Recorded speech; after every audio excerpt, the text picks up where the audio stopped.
بنائیے بیٹھ کے چلانے کے لیے, وہ پائیدان پہ بیٹھ کے چلا رہا ہے. ڈیفینس میں ہم نے دیکھا, وہ نہیں سی وی یو پہ جو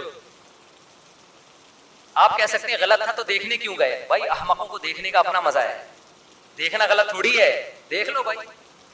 کریں گے ہم کبھی بھی نہیں یہ فالتو کام, ویلیاں لگا رہے ہیں. اور یہ بھائی اس میں آپ کو وہ نظر آ رہے ہیں جن کے سر نہیں کھلے, بہت سے جن کے کھل چکے ہیں ان کے انٹرویو لے جا کے کہیں گے بھائی کبھی نہیں کرنا چاہیے.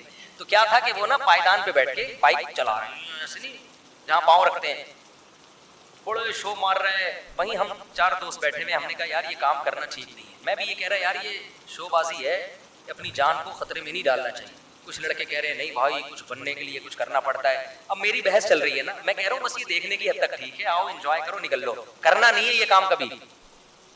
کچھ میرے ہی دوست تھے وہ کہہ رہے نہیں بھائی یہی تو ہوتا ہے, انسان ترقی ایسے ہی تو کرتا ہے. اللہ کی قدرت, آگے گئے اسپیڈ بریکر آیا اس کو نظر نہیں آیا, دھڑام سے وہ نیچے گرا, ہم بھاگے گئے, انا للہ اس کا ہو چکا. لگ ایسا رہا تھا, مجھے یقین نہیں ہے کیونکہ بے ہوش بالکل, سانس بھی نہیں آ رہا. ایمبولینس آئی ہے اس میں ڈال کے لے کر گئے, پتہ نہیں اللہ کرے زندہ ہو گیا ہو, لیکن بظاہر لگ نہیں رہا تھا. میں نے کہا دیکھ لو بڑا آدمی بننے کے لیے قبرستان جانا پڑتا ہے. تو اس لیے انسان کے بچے بنو, کوئی وہ کام کرو جو بہادری کے جوہر دکھانے, تو جاؤ میدان جنگ میں جا کے دکھاؤ جہاں کچھ فائدہ تو ہو اس بہادری کا. یہاں ویلی لگا کے بہادری کا کیا فائدہ ہے آپ کو؟ 2-4 لڑکیاں مر جائیں گی آپ کے اوپر, اور وہ بھی جب تک مریں گی جب تک آپ کا سر پھٹے گا نہیں. جس دن آپ کے سر پہ 4-5 ٹانکے آ گئے وہ بھی ریجیکٹ کر دیں گے, بھائی پرے ہٹو. تو اس لیے ایسے کام کرو جو انسان پہ سوٹ کرتے ہیں. خیر بس جلدی سے ختم کروں میں.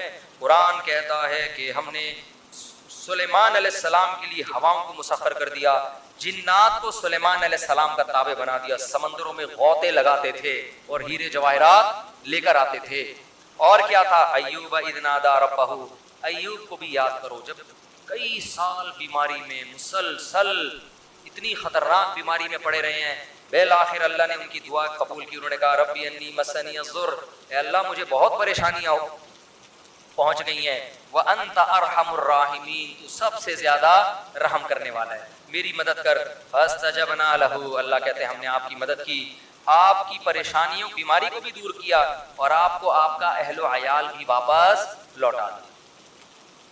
اور پھر اللہ نے حضرت اسماعیل ادریس علیہ السلام کا ذکر کیا, اور ذوالکفل علیہ السلام کا, اور 2 بس مختصر. پھر اللہ نے یونس علیہ السلام کا تذکرہ کیا کہ مچھلی والے کا بھی تذکرہ کرو. جب اندھیروں میں مچھلی نے اپنے پیٹ میں نگلا, فنادا فی الظلمات, کئی اندھیرے, رات کا اندھیرا, آسمان پہ بادلوں کا اندھیرا, سمندر کی لہروں کا اندھیرا, سمندر کی تہہ کا اندھیرا, اور مچھلی کے پیٹ کا اندھیرا. اس میں اللہ کو پکارا, اے اللہ میں تیری پرمیشن کے بغیر قوم کو چھوڑ کر آ گیا, یہ تیرا, تو ہر عیب سے پاک ہے, یہ سزا مجھے میری غلطی کی وجہ سے ملی ہے. سبحانکا, تو عیب سے پاک ہے, انی کنت من الظالمین, میں ہی ظالمین میں سے ہوں. کیا مطلب, میں اپنی غلطی کا اعتراف کرتا ہوں. قرآن کہتا ہے فاستجبنا لہ, ہم نے ان کی پکار کو سنا, ونجیناہ من الغم, اور ہم نے ان کو غم سے نجات دی. کہاں گئے وظیفے بھائی؟ یونس علیہ السلام نے کوئی وظیفے کیوں نہیں پڑھنا شروع کر دیے وہاں بیٹھ کے؟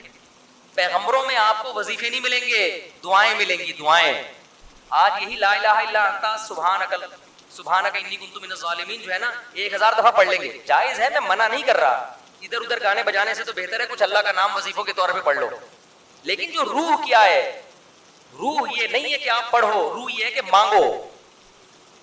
یونس علیہ السلام نے لا الہ الا انت کا وظیفہ نہیں پڑھا, بلکہ اللہ سے دعا مانگی عاجزی کے ساتھ کہ مجھے بچا لے اس غم سے, تو اللہ نے بچا لیا. پھر قرآن کہتا ہے, اور زکریا کا بھی تذکرہ کرے, بڑھاپے میں بیوی 5, اور اللہ سے دعا مانگ رہے ہیں, اے اللہ مجھے اکیلا نہ چھوڑ, تو بہترین وارث ہے, مجھے بھی کوئی وارث دے دے. اللہ کہتے ہیں فاستجبنا لہ, ہم نے ان کی پکار کو قبول کیا. بڑھاپے میں ووہبنا لہ یحییٰ, ہم نے ان کو یحییٰ علیہ السلام دیے, اور ہم نے ان کی بیوی کو صحت دے دی, 5 پن دور کر دیا, بڑھاپا بھی ختم کر دیا. کیوں یہ ایسے عجیب و غریب کام ان کے لیے کیوں ہو رہے تھے بھائی؟ نارمل لوگوں کے لیے عام طور پر ایسا ہوتا نہیں ہے, بڑھاپے میں اولاد مل رہی ہے. قرآن کہتا ہے انہم کانوا یسارعون فی الخیرات, زکریا علیہ السلام اور ان کی بیوی نیکیوں میں ایک دوسرے سے آگے بڑھتے تھے, صدقات و خیرات میں, نماز میں, عبادت میں, تلاوت میں, یہ ایک دوسرے سے آگے. وَيَدْعُونَنَا رَغَبًا وَرَهَبًا, اور یہ ہمیں اللہ کی امید اور خوف سے دعائیں مانگا کرتے تھے ہم سے. اس سے کیا پتہ چلتا ہے؟ وَكَانُوا لَنَا خَاشِعِينَ، اور ہم سے ڈرتے تھے. اس سے پتہ چلتا ہے جس گھر میں اللہ کی عبادت ہو، صدقات و خیرات کا معمول ہو، اور جس گھر میں دعائیں مانگنے کا معمول ہو، تو پھر ان کے ساتھ اللہ تعالیٰ ایسے معاملات کرتے ہیں جو دوسروں کے ساتھ نہیں کرتے. بڑھاپے میں اولادیں مل رہی ہیں، اور آج گھروں میں یہ سارا ماحول کیا ہو گیا ہے؟ ختم. ہر وقت موبائل گیم چل رہے ہوتے ہیں، ڈرامے چل رہے ہوتے ہیں، گانے چل رہے ہوتے ہیں، فلمیں چل رہی ہوتی ہیں. تو پھر اللہ کی مدد کہاں سے آئے گی بھائی؟ جو اللہ کی خاطر گناہوں سے بچتے ہیں، گھر میں عبادت کا ماحول ہوتا ہے، اللہ ان کے ساتھ ایسے کام کرتے ہیں، ایسا پروٹوکول دیتے ہیں جو دوسروں کے ساتھ نہیں. بس ایک آیت پڑھ کے بیان ختم کرتا ہوں.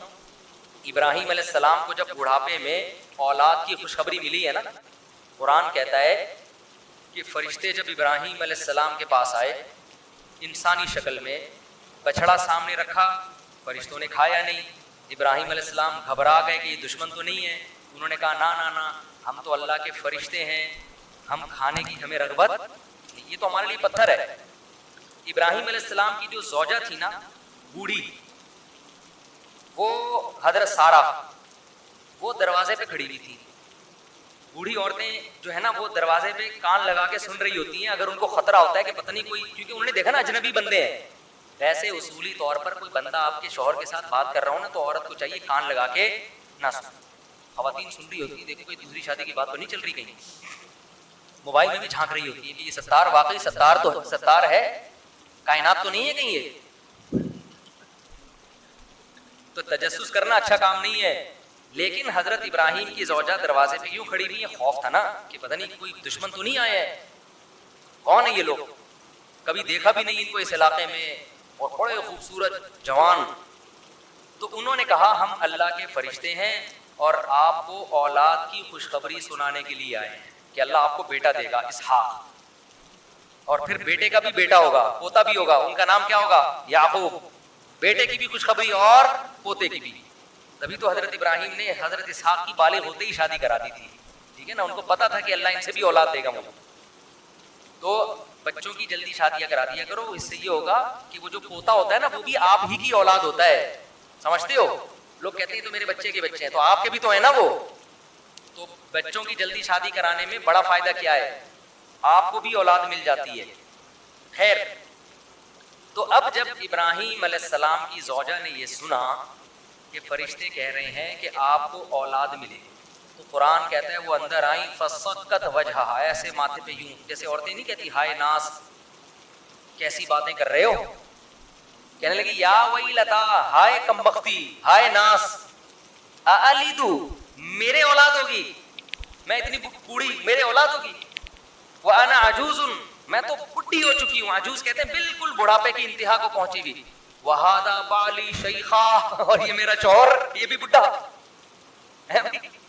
اشارہ کر رہی ہیں، ہاضا اشارے کی طرف، یہ بوڑھا، اس کی اولاد ہوگی اور میں بھی. اور پھر ایسے نا ماتھے پہ یوں کر کے مارا ہے اور کہنے لگے ناس ہو تمہارا، تباہی ہے. تو اتنا تعجب ان کو ہو رہا تھا، یہ کس طرح کی، ابھی تک تو خاموش کھڑی ہوئی تھی. بھائی ٹھیک ہے، بچڑا نہیں کھا رہے، چلو سمجھ میں آتا ہے، اور جو ہے اجنبی لوگ ہیں، لیکن ابھی تک کوئی ٹینشن بھی نہیں دی. اب بھی آگے باتیں شروع کر دی ہیں کہ اولاد ہوگی. یہ حضرت ابراہیم کی زوجہ سے یہ بات ان کی سمجھ میں نہیں آئی. یہ کیسی بات ہے؟ اب تم نے غلط باتیں، اب میں چپ نہیں رہوں گی بھائی، اب میں خاموش نہیں رہوں. آ کے ایسے ماتھے پہ یوں کر کے مارا ہے اور کہتے ہیں یا ویلتا، ہائے بدبختی. ویل کہتے ہیں بربادی، تباہی کو، ہائے بربادی، ہائے تباہی، ہائے ہلاکت. الیدو، میرے اولاد ہوگی، وانا عجوز، میں اتنی بڈھی، وہذا بالی شیخا، اور یہ میرا میاں یہ بھی اتنا بوڑھا. تو اب جو میں پوری بات بتانے کے لیے میں آیت پڑھی نا، تو فرشتوں نے کیا کہا؟ اتعجبین من امر اللہ، اللہ کے آرڈر پہ تمہیں تعجب ہو رہا ہے. رحمت اللہ وبرکاتہ علیکم اہل البیت، اے گھر والو تم عام لوگوں کی طرح نہیں ہو، تم تو سلیکٹڈ خاندان ہے تمہارا، تم نے شرک کے راستے کو چھوڑا، تمہارے گھروں میں سخاوت ہے. سخاوت تھی نا کہ مہمان آ کے بیٹھے ہیں، ابھی پوچھا نہیں ہے کون ہو کہاں سے آئے ہو، بچڑا پہلے لا کے رکھ دیا. ہم تو کباب چائے نہیں لا کے رکھتے پہلے. بھائی تو بتا کون، میں تو نالائق آدمی ہوں، میں تو اسی طرح کرتا ہوں. بندہ ہے کون بھی، کہاں سے آیا، کیوں آیا، بغیر پوچھے آیا، اتنے سارے ہمارے یہاں تو پریشانیاں ہیں نا. اور بعض دفعہ تو لوگ چائے کا پوچھ اس لیے رہے ہوتے ہیں تاکہ وہ کہیں, میں بتاتا ہوں نا, ہمارے ایک دوست گئے اپنے کسی گھر میں, ان سے پوچھا کہ آپ نے کھانا کھا لیا؟ انہوں نے کہا نہیں کھایا. مجھے خود بتا رہے تھے, کہہ رہے مجھ سے پوچھا کھانا کھا لیا؟ میں نے کہا نہیں کھایا. کہہ رہے کھایا ہوتا تو چائے پلاتا آپ. چائے سے بھی گئے اور کھانے سے بھی گئے. یہ تو ہماری سخاوت ہے. تو کیسی سخاوت, ابھی مہمان آیا ہے, بچڑا پورا روسٹ کر کے سامنے لا کے رکھ دیا ہے, پھر دیکھ رہے ہیں کہ بھئی ہاتھ جا ہی نہیں رہے. تو یہ تو بھائی تمہارا تو خاندان سخی ہے, توحید پرست ہے, عبادتیں ہوتی ہیں. کوئی عام لوگ تعجب کرتے کہ بڑھاپے میں اللہ اولاد دے رہا ہے, تو تعجب بنتا ہے. تو فرشتے کہہ رہے ہیں کہ تعجب ہمیں آپ کی باتوں پہ ہو رہا ہے. رحمت اللہ وبرکاتہ علیکم اہل البیت, اہل بیت تم پر تو اللہ کی رحمتیں اور برکتیں ہیں. انہ حمید مجید, کیا مطلب؟ وہ اللہ بڑا قابل تعریف اور بزرگی والا ہے.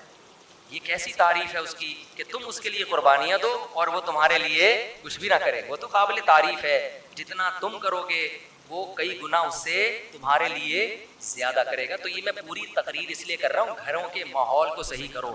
سمجھتے ہو, گھروں میں کچھ تعلیم کا تلاوت, تبھی تو حدیث میں آتا ہے کہ سنتیں گھر میں پڑھنی چاہیے تاکہ بچے بھی عبادت سے تھوڑے سے مانوس ہو, تلاوت ہو. میرے والد صاحب کو اللہ مغفرت فرمائے, جب آفس سے آتے تھے نہا کے سب سے پہلے قرآن لے کے بیٹھ جاتے تھے اور اونچی آواز سے تلاوت کرتے تھے. پوری زندگی ان کا معمول ہم نے دیکھا.